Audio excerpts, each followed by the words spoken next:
Hello everyone, today we read and comment the 7th chapter of the 5th book of von Clausewitz, Vom Kriege. Its title being Advanced Guard and Outposts. The text follows.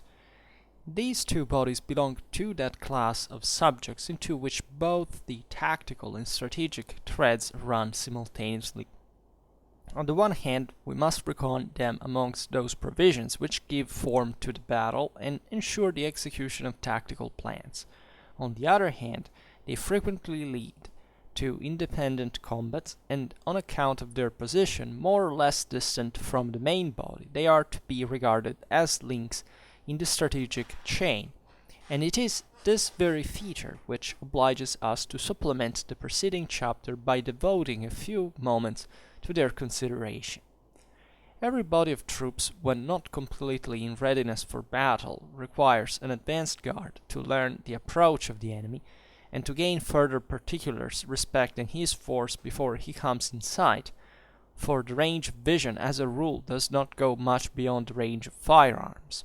But what sort of man would be he who could not see farther than his arms can reach? The foreposts are the eyes of the army, as we have already said. The want of them, however, is not always equally great. It has its degrees. The strength of armies and the extent of ground they cover, time, place, contingencies, the method of making war, even chance, are all points which have an influence in the matter, and therefore we cannot wonder that military history, instead of furnishing any definite and simple outlines of the method of using advance guards and outposts, only present the subject in a kind of chaos of examples of the most diversified nature. Sometimes we see the security of an army entrusted to a corps, regularly appointed to the duty of advance guard; at another time a long line of separate outposts. Sometimes both these arrangements coexist, sometimes neither one nor the other. At one time there is only one advanced guard in common for the whole of the advancing columns; at another time each column has its own advanced guards. We shall endeavor to get a clear idea of what the subject really is, and then see whether we can arrive at some principles capable of application. If the troops are on the march, a detachment of more or less strength forms its van or advance guard, and in case of the movement of the army being reversed, the same detachment will form the rear guard. If the troops are in cantonments or camp, an extended line of weak posts form the vanguard, the outposts. It is essentially in the nature of things that when the army is halted, a greater extent of space can and must be watched than when the army is in motion, and therefore in the one case the conception of a chain of posts, in the other that of a concentrated corps, arises of itself. The actual strength of an advance guard, as well as of outposts, ranges from a considerable corps composed of an organization of all three arms, to a regiment of hussars, and from a strongly entrenched defensive line occupied by portions of troops from each arm of the service to mere outlying pickets, and their supports detached from the camp. The services assigned to such vanguard range also from those of mere observation to an offer of opposition or resistance to the enemy, and this opposition may not only be to give the main body of the army the time which it requires to prepare for battle, but also to make the enemy develop his plans and intentions, which consequently makes the observation far more important. According as more or less time is required to be gained, according as the opposition is to be offered is calculated upon and intended to meet the special measures of the enemy, so accordingly must the strength of the advance guard and outposts be proportioned. Frederick the Great, a general above all others, ever ready for battle, and who almost directed his army in battle by word of command, never required strong outposts. We see him therefore constantly encamping close under the eyes of the enemy, without any great apparatus of outposts, relying for his security at one place on a hussar regiment, at another on a light battalion, or perhaps on the pickets. and supports furnished from the camp. On the march, a few thousand horse, generally furnished by cavalry on the flanks of the first line, formed his advance guard, and at the end of the march rejoined the main body. He very seldom had any corps permanently employed as advance guard. When it is the intention of a small guard, by using the whole weight of its mass with great vigor and activity, to make the enemy feel the effect of its superior discipline and the greater resolution of its commander, then almost everything must be done sous la barre de l'ennemi, in the same way as Frederick the Great did when opposed to Daun, a system of holding back from the enemy, and a very formal and extensive system of outposts would neutralize all the advantages of the above kind of superiority. The circumstance that an error of another kind and the carrying out Frederick's system too far may lead to a battle of Hochkirch is no argument against this method of acting. We should rather say that, as there was only one battle in Hochkirch in all the Silesian War, we ought to recognize in this system of proof of the king's consummate ability. Napoleon, however, who commanded an army not deficient in discipline and firmness, and who did not want for resolution himself, never moved without a strong advance guard. There are two reasons for this. The first is to be found in the alternation in tactics. A whole army is no longer led into battle as one body by mere word of command, to settle the affair like a great duel by more or less skill and bravery. The combatants on each side now arrange their forces more to suit the peculiarities of the ground and circumstances, so that the order of battle, and consequently the battle itself, is a whole made up of many parts, from which there follows that the simple determination to fight becomes a regularly formed plan, and the word of command a more or less long preparatory arrangement. For this time and data are required. The second cause lies in the great size of modern armies. Frederick brought 30 or 40,000 men into battle, Napoleon from 1 to 200,000.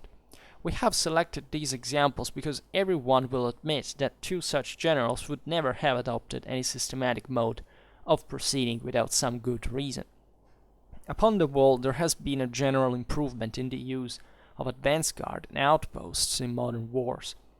Not that everyone acted as Frederick, even in the Silesian Wars, for at that time the Austrians had a system of strong outposts, and frequently sent forward a corps as advance guard for which they had sufficient reason from the situation in which they were placed. Just in the same way, we find differences enough in the whole mode of carrying on war in more modern times. Even the French marshals Macdonald in Silesia, Oudinot, and Ney in the Mark Brandenburg advanced with armies of 60 or 70,000 men, without our reading of their having had any advanced guard. So we split the chapter in two because it's a bit long, and this first part is well conceptualized with a theoretical part and an historical example as usual. So here von Clausewitz addresses advance guards and outposts that we have in part already seen elsewhere, but here we fundamentally understand what's the deal of them, how they're normally used, what's their degree of variety, which is usually high historically, and also how this naturally corresponds to the tactical and strategical needs in different historical times. So von Clausewitz says, advanced guard and outposts, these two bodies belong to that class of subjects into which both the tactical and the strategic threads are run simultaneously. Right? This is pretty evident. I mean, the way we'll see now how you employ advanced guards and outposts corresponds specifically to either, to both things at a time, right? It's not even, either strategical or tactical at a time altogether. No, it's one thing. And with a historical example, this will be clearer. He writes, on the one hand, we must reckon them amongst those provisions which give form to the battle and ensure the execution of tactical plans. So they properly inform the battle in the way it naturally mostly gives time, but also specific knowledge with their advanced position compared to the main body. On the other hand, right, and also the execution of tactical plans proper, because that is also where you can see strategy lurking in perspective, because that's essentially what you plan to do for the battle, but also considering that these advanced elements of the army are, at least going to be invested before, or at least, even if you want to withdraw them, there is a time fact that lapses between that and engagement of the main battle, right, or at least with the arrival of the main body. And von Clausewitz writes, on the other hand, they frequently lead to independent combats, obviously enough, for what we just said, and on account of their position more or less distant from the main body, they are to be regarded as links in the strategic chain, and here it is, the strategic dimension of it all. And it is this very feature which obliges us to supplement the preceding chapter by devoting a few moments to their consideration. Every body of troops, when not completely in readiness for battle, requires an advanced guard to learn the approach of the enemy, and to gain further particulars respecting his force before he comes in sight, for the range of vision as a rule does not go much beyond the range of firearms. But what sort of man would he be who could not see farther than these arms can reach? So this is interesting, because it says that this, every body of troops is to get ready for battle in a way. So an advanced guard is sent out there to fundamentally warn in time main body of what is happening outside, right, and take measure for it. In time, it's not necessarily going to make it, but that's specifically the function, and it's better than nothing. And to gain further particulars respecting naturally of the force when it comes inside. And here von Clausewitz points out also this aspect that is true in warfare in ways that is often overlooked. That is,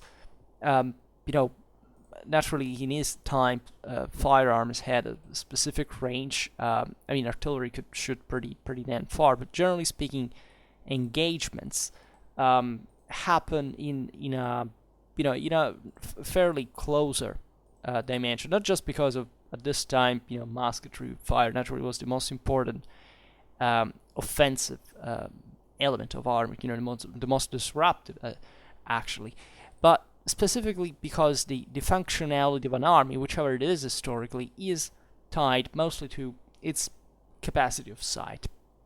Sight is not often, given the terrain, right? You don't. It seems banal to say, but you don't often have just open plains in front of you. Everything can obstacle the view, and that's definitely an important problem, generally speaking. That it is, by sending a guard, on the fore is how you normally try to cope, and your offensive capacity is mostly reduced to your sight, right? So in order to extend this sight, at least to extend not much your offensive capacity in terms of firepower, but really in terms of movement and of dynamism in this regard, you need to know what is out there. And that's simple as it.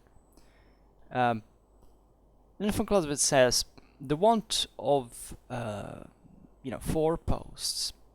He says actually foreposts are the eyes of the army, as we have already said. Then he says the want of them, however, is not always equally great. It has degrees, right? It's not always the same thing. There's not a standard way of sending certain troops on the fore, establishing outposts. Actually, as we will see, this is one of the most heterogeneous aspects of war, right? They play, and there is. We never actually discussed this thoroughly, but it's a very overlooked, in fact, aspect of the art of warfare, exactly where to place on a map, just by plan, your eyes, right? Your vanguard, your observers, and that can really instead have a dramatic, or just tactical, properly strategical importance. Von Clausewitz says, the strength of armies and the extent of ground they cover, time, place, contingencies, the method of making war, even chance, are all points which have an influence in the matter, and therefore we cannot wonder that military history, instead of furnishing any definite and simple outlines of the method of using advanced guard and outposts, only presents the subject in a kind of chaos of examples of the most diversified nature, right? A chaos that has a logic, though. So von Clausewitz points out the various factors that can, modify the degrees, but properly the ways in which we can use foreposts, the ground they cover, obviously, right, entailing literally everything, the mobility, the altitude that increases, generally at least the site, the simply the ways that can lead to somewhere, how much does it get to climb up the mountain, right? So in interest, important, of course, time, place, other contingencies of sort. Maybe you have just bumped into an enemy vanguard yourself, and you don't know what the hell is going on. So maybe you need to move your forepost somewhere to see what's happening, but you're blocked, right? And you have to determine what's the situation. Maybe you do not have enough troops readily available. Like foreposts can be usually, if it's just an observation posts, it's a few, even a team can do, right? But generally speaking, especially the larger the operation, the amount of troops involved is, and the more problematic it becomes to even to detach a certain part of your army in certain situations. But whatever, this is another thing. Also, properly, we're not talking just of sight, broadly meant. We're talking also of this sensitivity that you can acquire by fundamentally, just you saying, in fact, especially in the largest, we have the largest contingents, and it's not much the sight that naturally is reduced at that point, because the larger the unit is, and in proportion to it, the sight, the human look is always the same, and depending also on the position and so on. But specifically, I don't know, the larger the unit is, the higher the chances that it stumbles into some enemy force, because it covers more ground. So these are all important factors. Also, the method of making war, which entails, as we will see in a while, also important strategic reasons and that motivate a certain behavior, a certain attitude, both tactical and strategical. It says even chance, right? All things that can go in ways you maybe can't even foresee, but until they happen, you don't know exactly whether they would have happened or not. Well, this is all what can determine how an outpost can be used, right? And this is very different from simply saying how to use a vanguard compared to the main body, or how to pursue an enemy, which are all things that, as we've seen in the previous chapters, can be generally speaking outlined on the base of this general relations. It can vary, but this thing varies way more, and that's exactly the point von Clausewitz is making. And this just, we rarely digress in this aspect, maybe today because the text is shorter, but we mostly tell what von Clausewitz mostly gives us a picture of the variety, right? And he knows pretty damn well that this equates on the field to having that kind of mental flexibility of saying, of imagination and of intelligence to say, okay, let's find the best solution.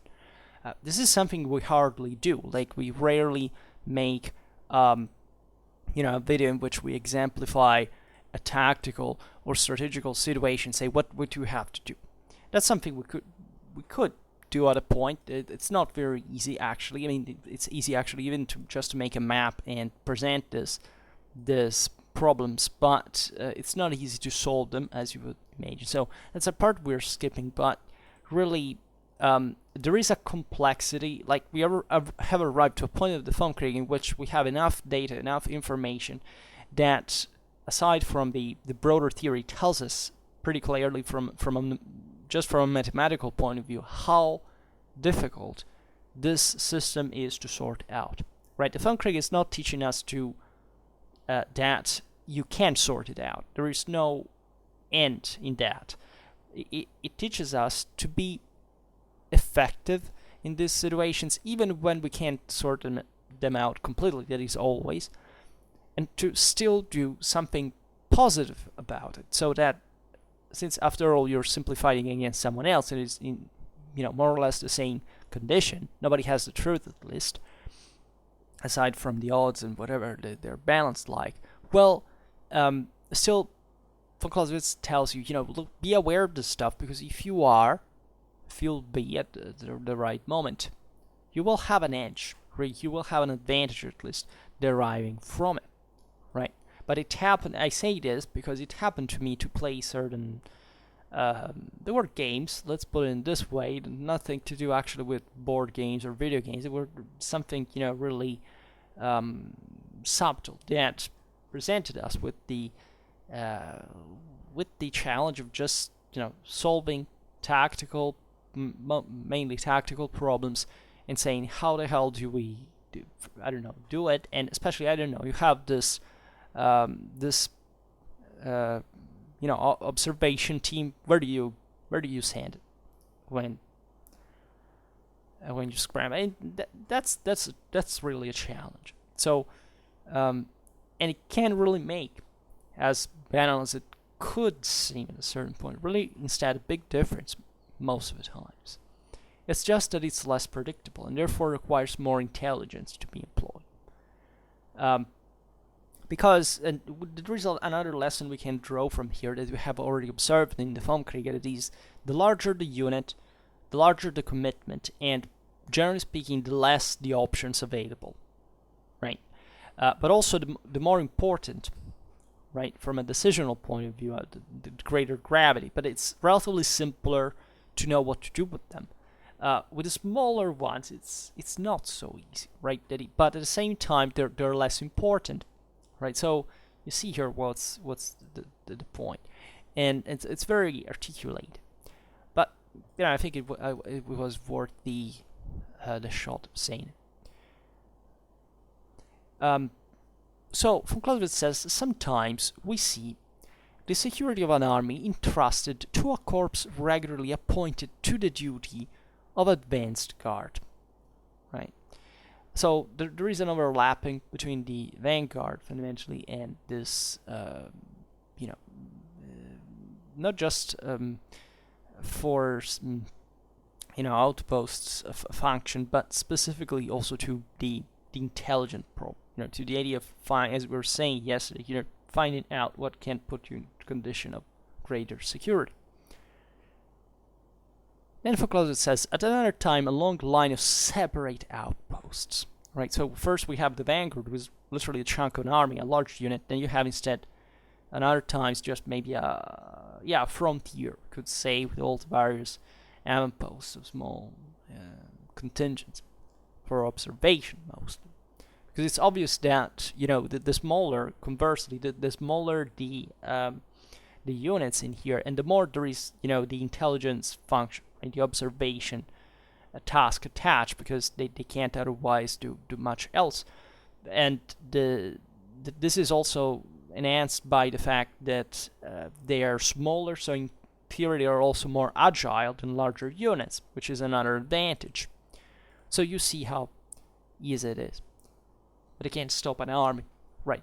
While a vanguard instead can, or at least can hold it for a while, and it however is less maneuverable in a way, and it's more central to the situation, right? It's more, as we've seen in previous chapters, is more connected to the role of the main body, also the support, mutual support, and so on. And von Clausewitz says sometimes both these arrangements coexist. Sometimes neither one or the other. This is also interesting. because it says, from one side you can have, a vanguard that also establishes this outpost on its own, or has its own observation teams on its own, right? Like another army. After all, we have seen in the previous chapters that in Napoleonic times you have the point which basically every unit is of a certain size, for a brigade mostly is self-sufficient in a way. So it's like just an army, but on smaller scale, and armies are composed by these interchangeable units in this regard. So that's an important aspect of it. Sometimes Foucault says you can have a unit that fundamentally doesn't even know that is truly acting like a vanguard or as an observer, right? Because they may simply find themselves into the situation of being such by accident, right? They they're just doing something else, but they come across an enemy. What do? Right? They must have they become alert. This is true actually by different degrees for every unit. That can't happen to be in this situation, in any situation, right? At first, encountered first spotting on the enemy is first contact. It's at some point it happens for all the units that take part, not even to a fight, but generally speaking, in fact, it's the first spot the enemy.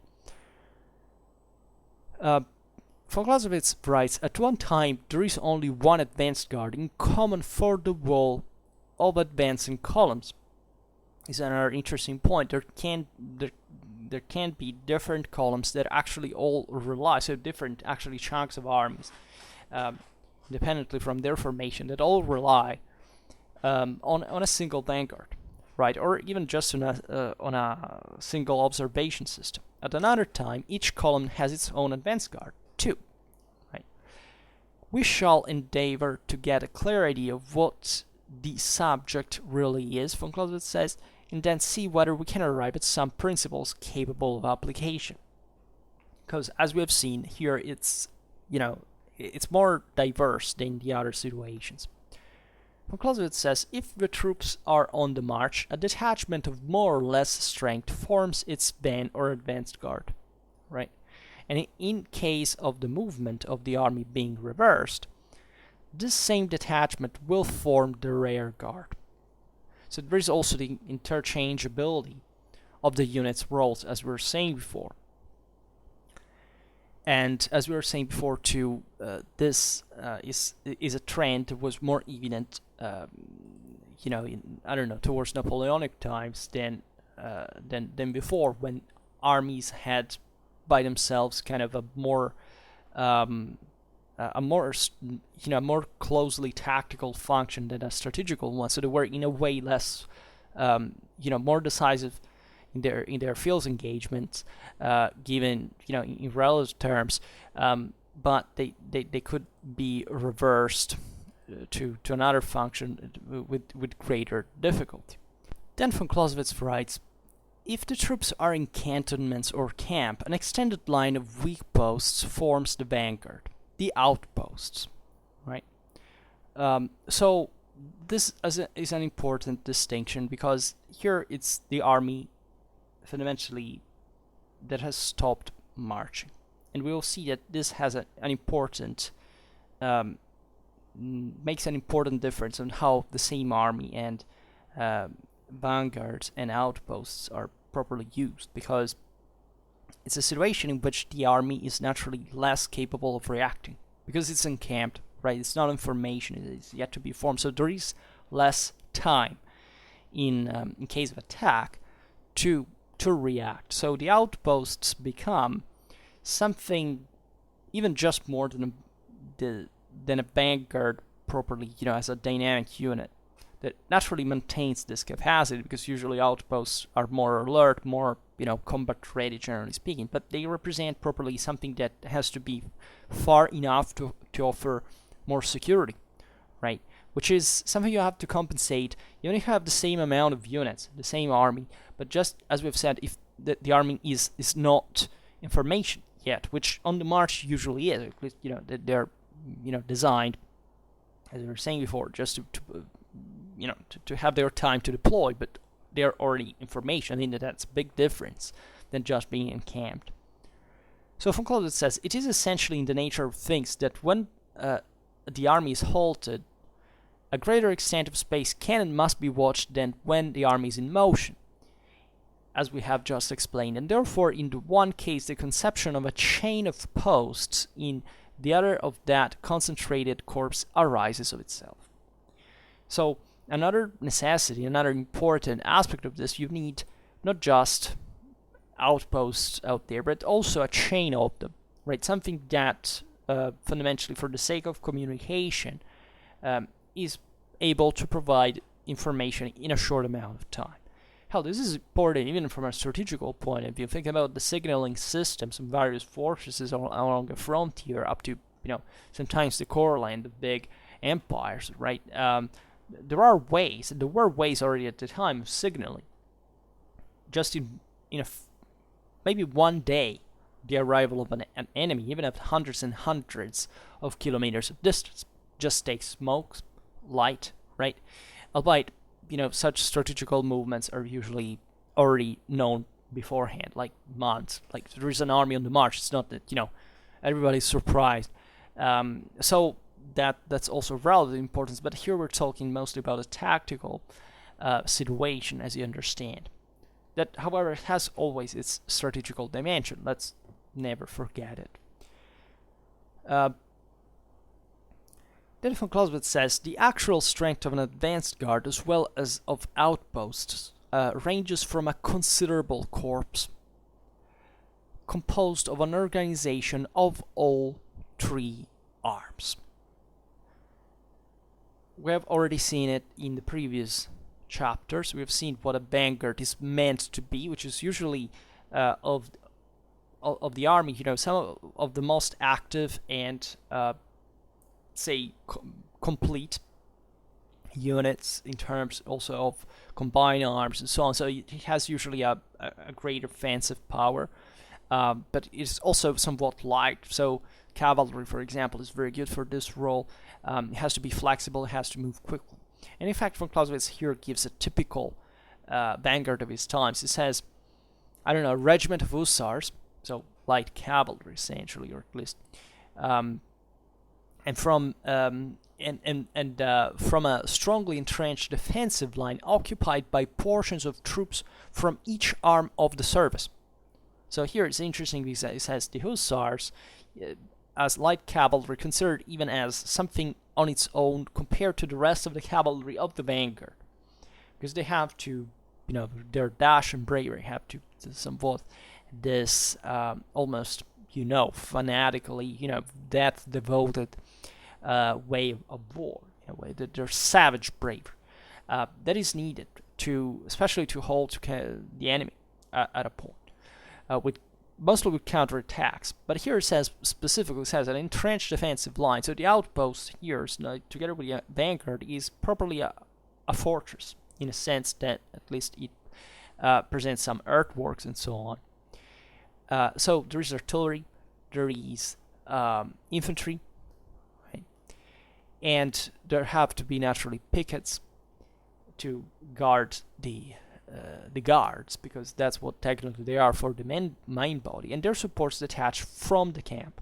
So naturally, this all happening as we've seen, just at a sound distance from the main body, so that at least they can. The longer, the more distant they are, the greater the certain difficulties arise. For example, they can be cut out.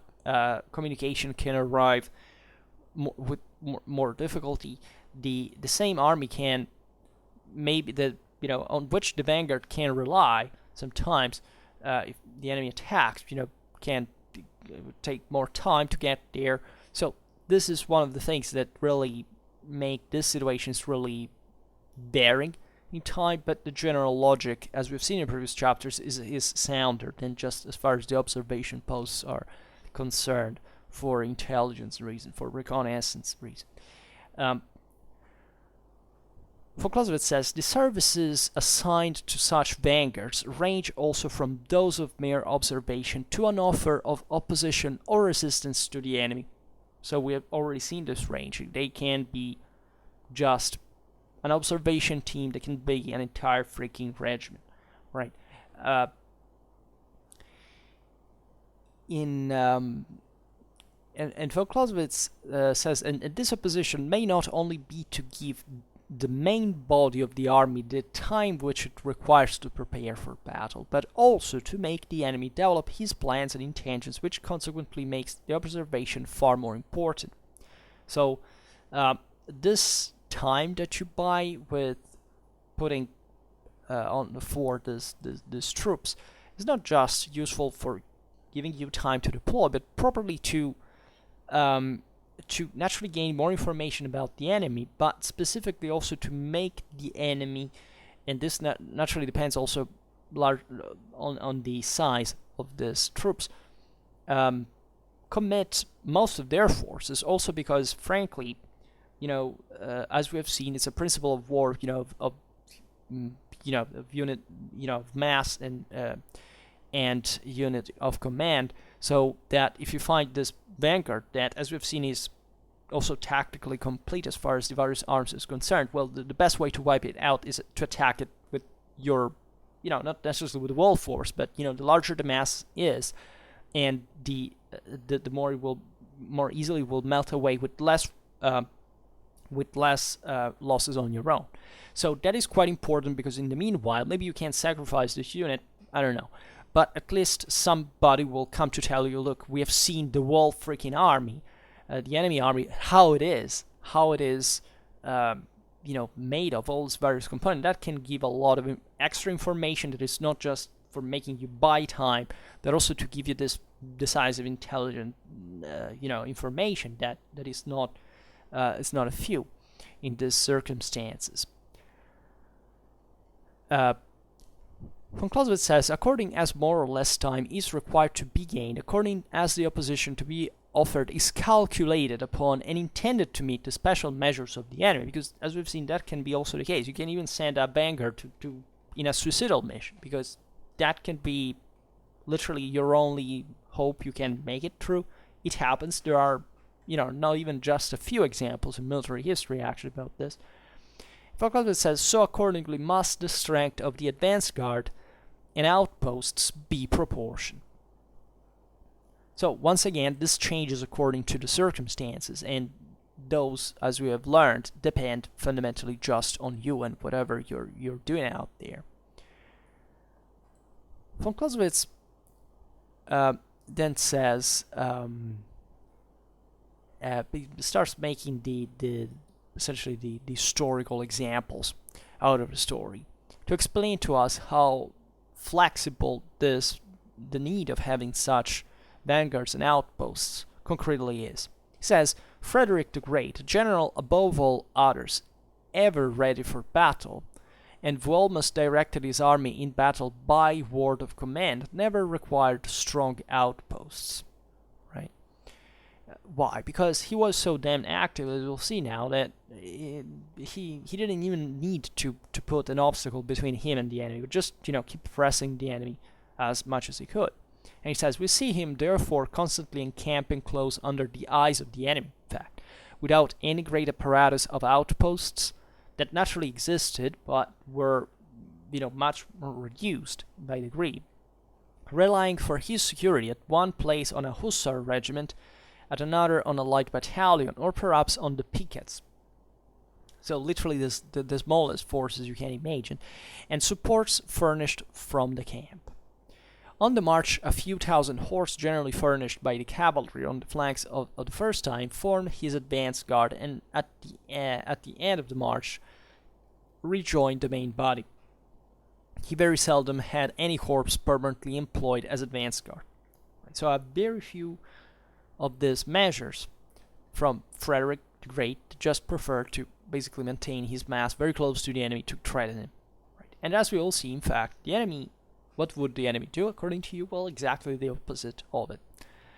Because as far as, at least the advantage was concerned, now we can't tell the whole strategical deal of the various campaigns in Central Europe between Prussia and Austria, but you know what the deal was, right? And also what the theaters were and what the strategic aims fundamentally were about, right? To crush the enemy, mostly on a broader strategical level, to crush all the single enemies in detail so that they wouldn't unite because altogether were, too large for tiny Prussia.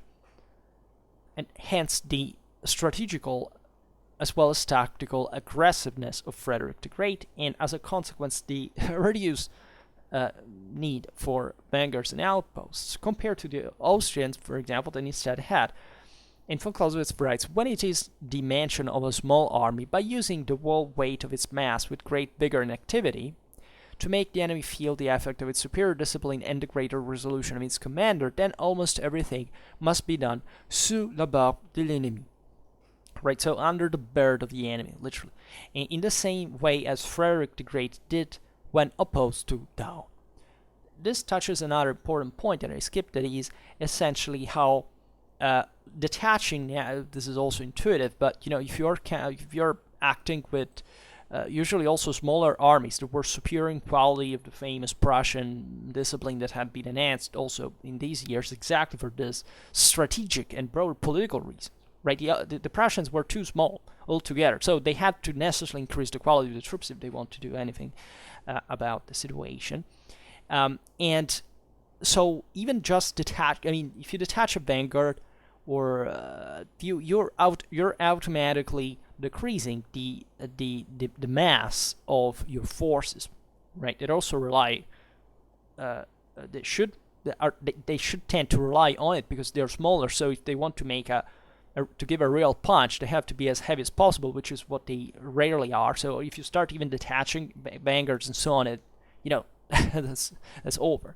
And delivering this full force, that keeping the enemy at bay with this higher, elan, this or at least initiative and aggressiveness, properly met, right? So that can be done. And why, also broadly speaking, never talk about the Prussian army in itself, but you understand what the whole deal was now, right? It's really an evident reason why the Prussian army had to be disciplined. It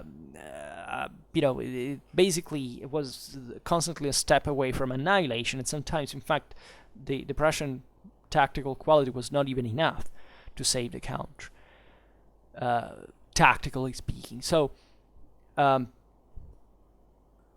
Clausewitz says a system of and naturally there is a risk, right? It's not that I simply say, oh well, everything has a cost. You have as I came up with for some months this definition of saying that the Vom Kriege is asymptotic, because it's really what it is, right? It's really the idea that here we're talking about absolute extremes that have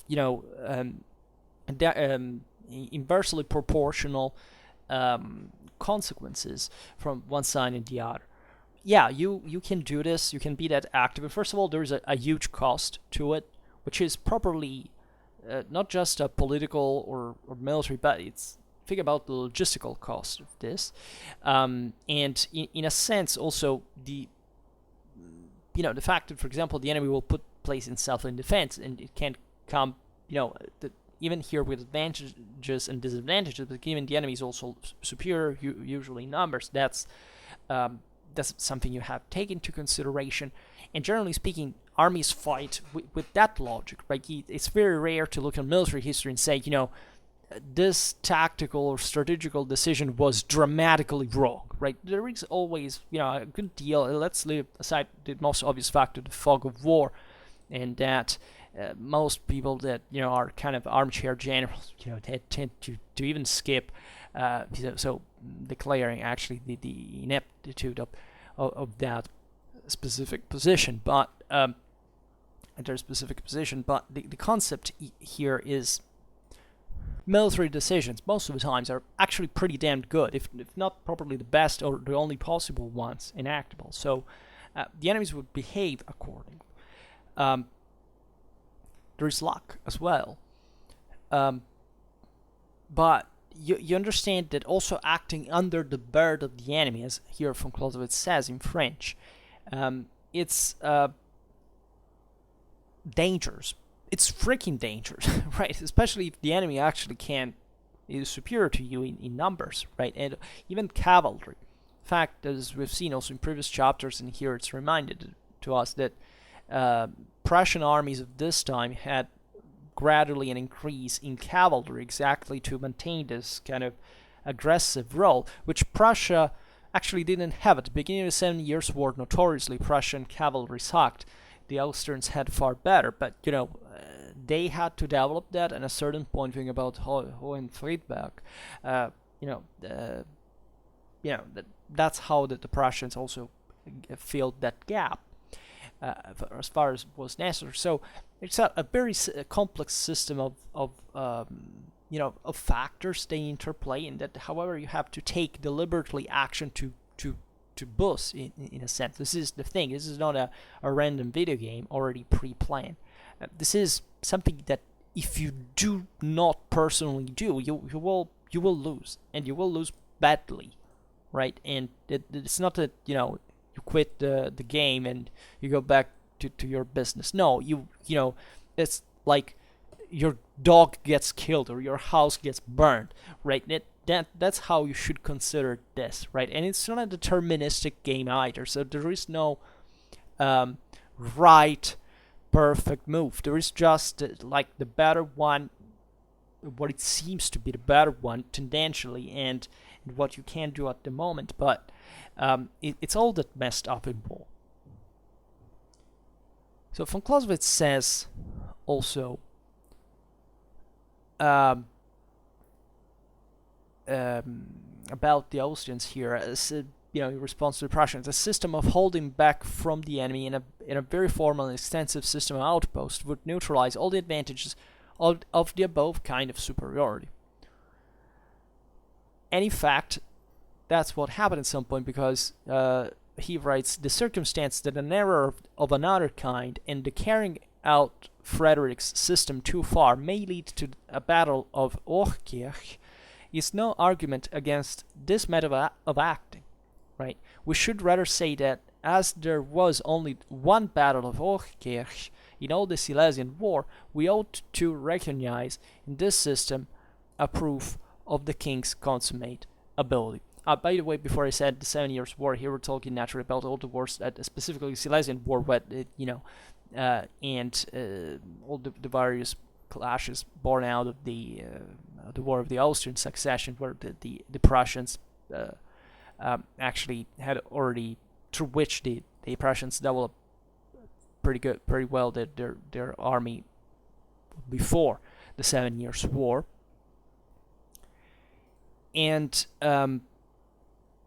this point is also very, very crucial, because it's what we were saying before about the judgment. Here von Clausewitz says, the fact that the Hochkirch, this kind of boldness was punished in a sense, because we're all a step away from disaster in this regard, doesn't mean that coming that close to the enemy was still strategically wrong.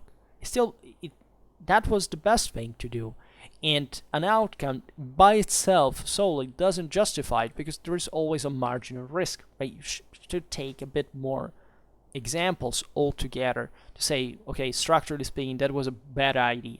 If there had been 3-4 battles of Hochkirch, we could have said, yeah, that strategy, broadly speaking, was wrong.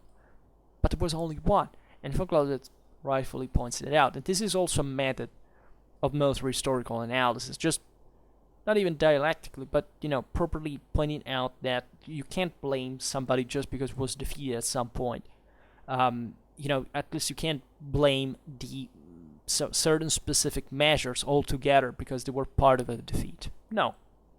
Right? And this is something we tend to do, broadly meant. The general sucked because it was defeated. Really? Right? What would have you done in his place? And very often there wasn't much to do differently, or even if there had been, it was something that had far more complex reasons than that do not justify the criticism towards a specific, maybe even just competence, not even just decision. right? You can make mistakes even if you're competent, which is another thing that we rarely want to hear, but it is unfortunately the case, and there's possibly also the ones from which, unless the consequences are not too harsh, you can also learn something from the future for. So this was one of the cases, for example. And then von Clausewitz passes to, a few decades later, says Napoleon, however, who commanded. So he actually makes the other example. First of all, Frederick the Great, that used very few, sometimes not even one outpost, and could say in that regard. And to Napoleon, it actually made extensively. Why? What was the difference? And now we'll explain. So Napoleon, however, who commanded an army not deficient in discipline and firmness, and who did not want for resolution in himself, never moved without a strong advance guard. There are two reasons for this. They are intuitive. Do you wonder which they are? Think about it. So stop the video now, because think about it and then restart the video. So now we say them. So the first is to be found in the alternation in tactics, the change in tactics, right? A whole army is no longer led into battle in Napoleonic times as one body by mere word of command, to settle the affair like a great duel by more or less skill and bravery. The combatants on each side now range their forces to suit the peculiarities of the ground and circumstances, so that the order of battle, and consequently the battle itself, is a whole made up of many parts, from which there follows that the simple determination to fight becomes a regularly formed plan, and the word of command a more or less long preparatory arrangement. For this time and data are required. Now, this is something that we all explained in previous videos. This is what I always tell to anybody listening, can come across randomly. This video says, if you want to learn the Vom Kriege, you must start from the beginning and get through all the things, because this is a logical chain. It goes step by step. If you jump just one, skip just one, it's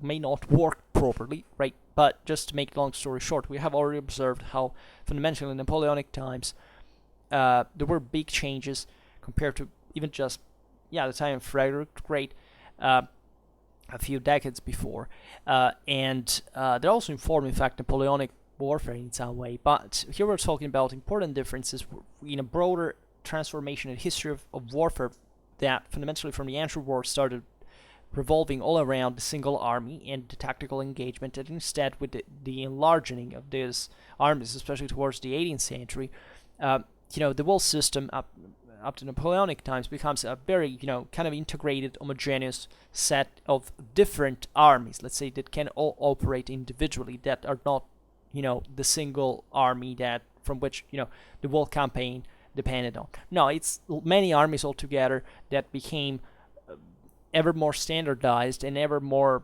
complementary and ever closer to strategy, so that there was not much even the tactical dimension of it all that became fundamentally ever more symmetrical throughout all, the Western world, that made the difference. But in fact, even just the size, right? So the one of the reasons why Napoleon here, Clausewitz explains, made, for example, always use of Avantgarde is naturally that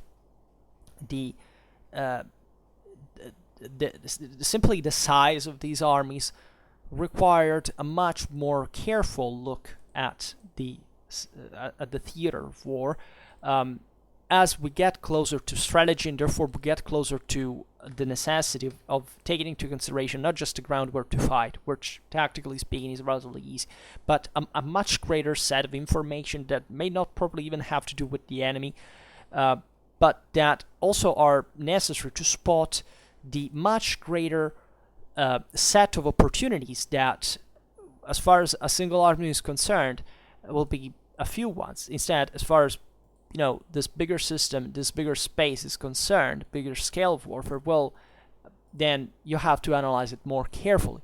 So it's not that Napoleon was, in this regard, more or less bold than Frederick the Great, right? There could be a debate on this.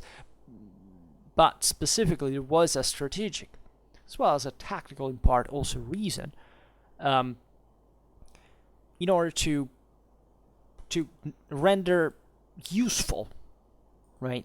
Not necessary, not mandatory, but fundamentally, by decision, it's as if it had been, right? It's how war was fought at the time. It's not just Napoleon, right? Naturally, there are other military systems that during Napoleonic Wars were more or less updated, but, the thing got ever, more blended, right? The more time passed. So, this is exactly what we're saying here. It's the way of war that practically changes for reasons that are primarily political, social, mass armies, nation states, and so on. So it's not the single army of that king that goes out for searching the big battle, and then there is not this dramatic. But Frederick the Second's times or it was already important, but from previous times the thing had gradually transformed into something else. Then the second cause that we included in this explanation lies in the great size of modern armies. Frederick brought 30 or 40,000 men into battle, Napoleon from 1 to 200,000. Right. So, including in the first explanation, we're also saying this fundamental homogeneity also of the composition of your own armies with ones of the enemy. So, in order to spot, we repeat it, new opportunities, you have to look at the situation, the contingencies. Those are the ones in which you're going to invest to make more the difference, given everything is flattening in terms of quality of troops, of composition of them, and so on, from your side to one of the end. So that's what a vanguard can help to do, to spot a better ground where to fight, to see the enemy first, to accelerate certain movements, and so on, right, or to trick him, and so on. So that's, in a way, the reason why this change. It's not a mode that remains unchanged, historically speaking. There are certain dynamics that remain unchanged, but it's the measure within them, right, that vary. Von Clausewitz says, we have selected these examples because everyone will admit that two such generals would never have adopted any systematic mode of proceeding without some good reason. And that's what we were saying before. Are you someone to lecture Frederick II and Napoleon how they should have fought? Right? And in their situation, it is not after 200 years where you basically have the best understanding of what that warfare actually was. I mean, these people were on the field with all the responsibility and the uncertainties and the unknowns, not yet systematically studied at the time to carry out the decision, right? You can't criticize that, that the Somme offensive was launched because it turned into a disaster, because by that time nobody had ever carried it out, right? And simply that there was no idea that things would turn like that. Nobody had ever unleashed such an amount of firepower concentrating on that ground with that objective. So it's silly to criticize the decisions of the highest commands of those times as if you would have been any better, or you actually are any better.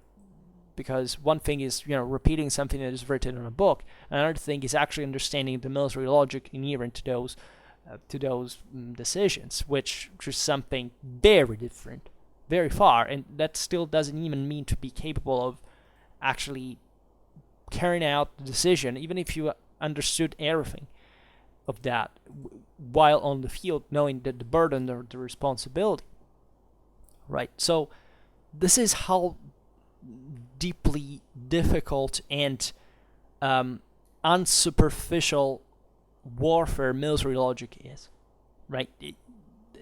You can't make it alone. You can't make it waking up yourself one day and deciding that something was like this instead of like that. You have to study this stuff carefully, and also being humble, saying, I'm no one to even know what it means to have under my my responsibility the lives of hundreds of thousands of people. Because fortunately, you do not know it, right? Fortunately for you. Maybe also for those people not telling you the truth. But here von Clausewitz says, upon the wall, there has been a general improvement in the use of advanced guards and outposts in modern wars. True. Like, this would... it's like the passage from Frederick to Napoleon. The thing was implemented for the aforementioned reasons. Not that everyone acted as Frederick, even the Silesian Wars, for at that time the Austrians had a system of strong outposts and frequently sent forward a corps as advanced guard, for which they had sufficient reason from the situation in which they were placed. Just in the same way, we find differences enough in the mode of carrying on war in modern times. Even the French marshals Macdonald in Silesia, Oudinot, and Ney in the Mark of Brandenburg advanced with armies of 60 or 70,000 men without our reading of their having had any advanced guard. Right? And this naturally depends, once again, on other factors, such as, what do you expect to find? But it can even just be a risk that you calculate because you simply prefer to do like that for reasons we'll perhaps historically not even clearly know. So it's not universal. There is a logic, there is a tendency, but as far as certain broader, in fact, let's say specifically this can vary, but this trends will remain at the base, and we can just see some variations that depend on reasons that we have, once again, to ascertain historically. So, to ascertain historically, naturally not to receive who knows which surprise, simply, these are things that have already been explained in a way. But in war, things change dramatically fast. It's not easy to even pretend to have such a level of homogeneity. As a matter of fact, there is not, because the Vom Kriege is observing that, albeit there are these universal trends in war, still the modalities in which this happens vary, which doesn't mean to say, okay, this guy said something abstracted that doesn't work. It actually does. It's exactly what happens on the field. It's just that you have to calculate at every moment which one it is, right? And these broader trends help you to do it in an effective way. It is not, as we were saying at the beginning of the video, sorting out a mathematical system that nobody at this point in history nor will ever actually get in the future to do. But simply having the practicality, the abilities that I have described in the previous books, and that are the ones that, at the end of the day, altogether are going to make a real difference. And that's why the Vom Kriege is so damn useful, and it really changed history. Like, there are entire chunks of, you wouldn't have had the unification of Germany without the Vom Kriege. You would have not had the Bolshevik victory during the Russian Civil War without the Vom Kriege. And way more, right? This thing changed history forever, and it changed it because those who applied it by understanding it, right, and by understanding it and having the capacities, did profit from it. That learn did get the positive know-how from it, the one that you can have, but you have to be at least not superficial to understand what it is. And that's why the Vom Kriege is so misunderstood, overlooked, and still blamed and completely, but because of the general disorientation that, of course, the average, lazy, superficial reader who doesn't even study the work can have. Right? I will not start, repeating how, this phenomenon happened. Some of you have actually asked me, why don't you make a video about, against culturalism, against the opponents of the Vom Kriege? Yeah, I mean, I could do it. But at the same time, I prefer to talk about the Vom Kriege by itself, first of all, and then maybe at some point we'll pass to it.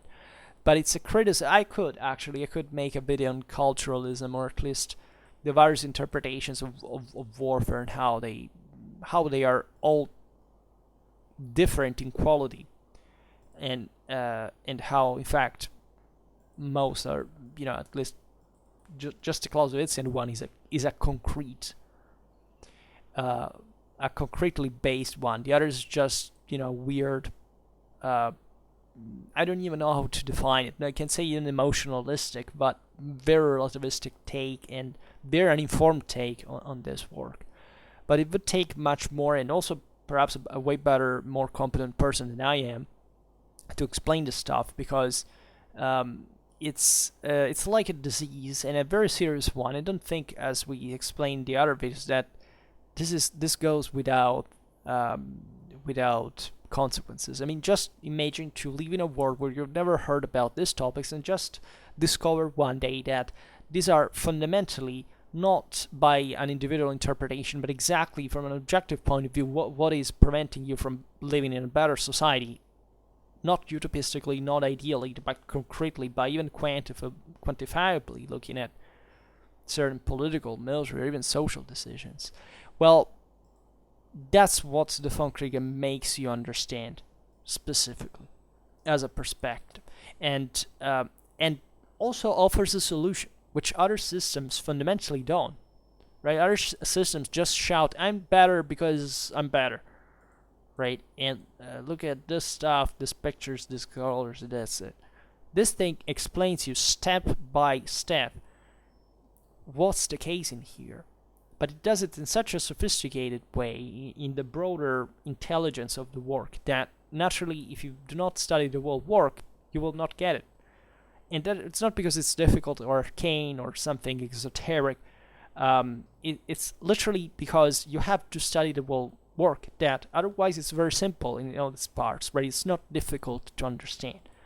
But you can understand it only if you enter in sympathy to it. You will not learn what the Vom Kriege is by a summary, by a chapter on a history of philosophy or whatever. You have to study it on your own, not even read it, because if you read it, you do not understand it. You have to make a minimal effort, right, to make that equation. And I repeat, it's not difficult. It's easy. It's simple after all, right? It's not dramatically complicated. But whatever. For now, I think we can stop it here. And I just hope that you enjoyed this video. If you did, please share it. Otherwise, leave a like or subscribe to my channel if you're interested in my upcoming content. And for now, I thank you heartily for listening to me. I wish you a nice time and see you next time. Bye.